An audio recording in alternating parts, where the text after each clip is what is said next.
All right, so you've been diving deep into Spanish, and we're going to tackle a topic that I know can be a little bit tricky, the subjunctive mood. And more specifically, those times when you're just not sure if a verb after Q should be indicative or subjunctive. Sound familiar? Oh, definitely. It's a question that comes up all the time. And, it's no wonder. The subjunctive, it's all about those subtle shades of meaning, and those are what really make Spanish so expressive. Absolutely. So I've got a stack of your notes and examples here. Our mission, if we choose to accept it, is to finally crack the code of the Spanish subjunctive once and for all. Challenge accepted. Yeah. I think we can shed some light on these grammar rules. They can seem very mysterious, but they don't have to be. I'm ready for some serious aha moments. Now, to start us off, could you give us a quick refresher on when this whole situation even comes up? Like, I know we're talking about dependent clauses that start with Q, but what makes those tricky in terms of indicative versus subjunctive? Yeah, good point. Not every key clause needs the subjunctive, right? You'll often see it when the subjects of the two clauses are different. Or when you're dealing with expressions of doubt, uncertainty, things that aren't quite like solid facts. Okay, yeah, that's ringing a bell. So like if I say, I know she is happy versus I think she is happy, that thinking part makes it less certain. Exactly. So in Spanish, that's where you'd use the subjunctive? Exactly. And those little differences in meaning. That's what the subjunctive lets you express in Spanish, which is pretty cool when you think about it. Yeah, that is cool.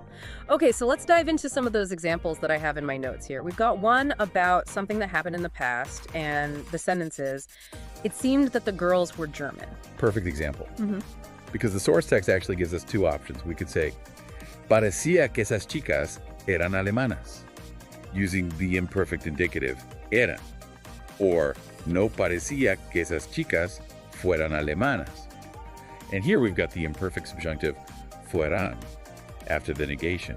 So it's the same sentence, but just that one verb change makes a difference in meaning. It does, yeah. Yeah. And it can be subtle, but it's important. All comes down to like how certain the speaker is, right? So that first version with the indicative, it suggests that, yeah, it really did seem like those girls were German.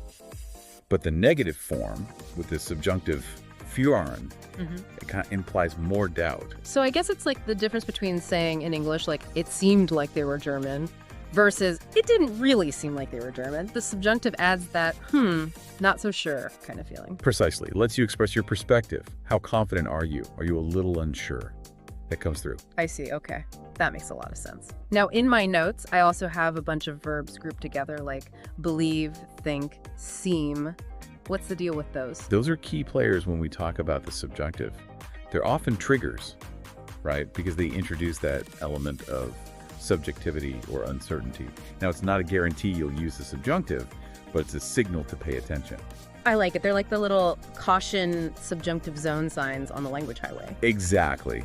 Exactly. Think of them as cues to shift your thinking from just the facts to possibilities, opinions. Okay, so for example, if I were to say, I believe they went out last night, would that be subjunctive in Spanish? Great question. Let's look at both ways. We could say, Creo que salieron anoche. We're using the indicative salieron. And that implies confidence, like you really think they went out. But we could also say, no creo que salieron anoche. And here we've got the subjunctive salieron, because the negation kind of injects that doubt, that uncertainty. So even with a verb like believe, it's all about how strong or maybe how shaky that belief really is. Exactly. And it highlights how the subjunctive lets you be so precise, which, you can't always do in English with just verb tenses alone. Yeah. It's like you were saying earlier, those shades of meaning. Yeah, it's really interesting. Yeah. It's so nuanced. It is. It's all about those tiny little tweaks and how they can really change what you're trying to say. Right. And I guess in English, we rely on things like tone of voice a lot to get those nuances across. But in Spanish, you've got the subjunctive there to really make it clear. Totally. Yeah, you can't always just change your tone of voice in English and expect people to understand that you're doubting something. But in Spanish, the subjunctive makes it crystal clear. Love that. Okay, so what about those sense verbs we were talking about earlier, like see and hear? Those can be a little tricky, right? Because sometimes they're triggers for the subjunctive, but not always. Right, exactly. Because sometimes you're talking about literally seeing something or hearing something, which is always going to be indicative. But then other times it's more about perception, about how you're interpreting something, and that's where the subjunctive might come in. Okay, can you give me an example? Sure. Like if you say, I saw a bird, that's pretty straightforward. Vi un pájaro in Spanish. Always indicative. But if you say, I saw that you were upset, well, now it kind of depends on how sure you were about that. Right? So, like, if I was just kind of guessing that they were upset, that's when I'd use the subjunctive. Exactly. If you were sure, you could say, vi que estabas enojado. Yeah. That's the indicative. But vi que estuvieras enojado, with the subjunctive, it suggests more like you were reading between the lines. Like you weren't totally sure. Wow, that's such a subtle difference, but I can see how it would totally change how someone interprets what you're saying. Right. It all comes back to how confident you are in what you observed. Okay, this is all starting to click for me. Now, I've also got in my notes here that sometimes it's true or it's false can affect the verb choice too. What's up with that? Yeah, that's another one where the subjunctive can add that extra layer of meaning. Because when you're like affirming something or denying something as definitely true or false, it can sometimes trigger the subjunctive. Especially if, there's a possibility that things could be different. So it's like, even if I think it's true, I'm acknowledging that it might not be true for everyone or in every situation, so I use the subjunctive. Exactly. It brings in that nuance. The text actually gives us a really good example here. Era falso que Ángel estuviera casado. It was false that Angel was married. Okay, so even though it's being presented as a fact that he wasn't married, they still use the subjunctive estuviera. Yes, because the main clause is like stating something as definitively false. The dependent clause often uses the subjunctive. It's like we're reflecting that there was at least like a perceived possibility that he could have been married, even though he wasn't. Okay, I think I'm starting to see the pattern here. It's like these little words like true, false, even that they're like signposts for the subjunctive. Ooh, I like that. They're like little flags waving at you saying, hey, pay attention. Things might not be as simple as they seem. I love that. Okay, and speaking of little words making a big difference, my notes also mention that sometimes just switching a sentence from the affirmative to the negative or vice versa can change things up. What's that all about? Yeah, you're right. That's another layer of like complexity. So with those verbs and expressions of certainty, like it's true that, or I know that, the affirmative usually calls for the indicative, right? But when you make it negative, it's not true that, I don't know that.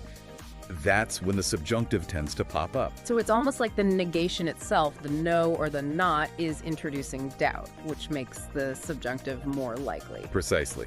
Exactly. Let's look at an example from your notes. Es cierto que Ángel estaba casado. It's true that Angel was married. Indicative. But if we make it negative, though es cierto que Ángel estuviera casado. It's not true that Angel was married. Now we need the subjunctive. Estuviera. Okay, yep, I'm definitely seeing that pattern now. Negation plus those trigger phrases we talked about often equals subjunctive alert. You got it. That's like a little formula. I love it. My brain is doing mental gymnastics right now, but in a good way. This is making me realize that, like, mastering the subjunctive isn't just about memorizing a bunch of rules. It's about really understanding, like, the logic behind it. Totally.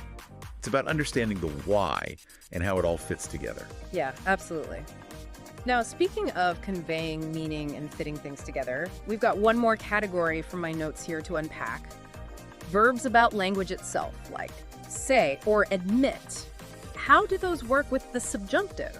So we're saying that verbs about language can sometimes signal a subjunctive coming up. Yeah, exactly. Like, think of it this way. Whenever you're reporting what someone else said, especially if it's, an opinion or something that's not necessarily a fact, that's when that subjunctive often comes into play. Okay, so like if I say, he said the movie was good, would that be different in Spanish depending on like how much he actually meant it? Exactly. So we could say, dijo que la película era buena, using the indicative era. And that suggests, like, yeah, he really believes it was good. But if we wanted to be a little more doubtful, we could say, no dijo que la película fuera buena. And now we've got that subjunctive fuera, which leaves some room for interpretation. Oh, that's so interesting. So it's like the difference between saying he said it was good versus he didn't exactly say it was bad, It's that subjunctive adding that extra layer of I'm not totally sure about his opinion. Yes, exactly. And that can be hard to get across in English sometimes, right? Yeah. We rely a lot on tone of voice or, adding extra words. But in Spanish, boom, subjunctive. You can do it all with that one verb form. That's amazing. This is making me realize like how much I was missing before. It's like, I knew about the subjunctive, but I didn't really get it, Yeah. But now I'm seeing how much it impacts the meaning of what you're saying. And that's what I love about these deep dives, right? We're going beyond just like the rules and really understanding how it all works, how it lets us express ourselves in these really subtle ways. Seriously, I'm having a major aha moment right now. I feel like I have a whole new perspective on the subjunctive. That's great to hear. And it's like becoming fluent in a language isn't just about, memorizing all the grammar rules and vocabulary. It's about understanding how the language works, how it reflects the way we see the world. So true. Well, any final words of wisdom for our listeners as they continue their Spanish language journeys? Oh, just be patient with yourself. Keep practicing, and don't be afraid of those moments of uncertainty.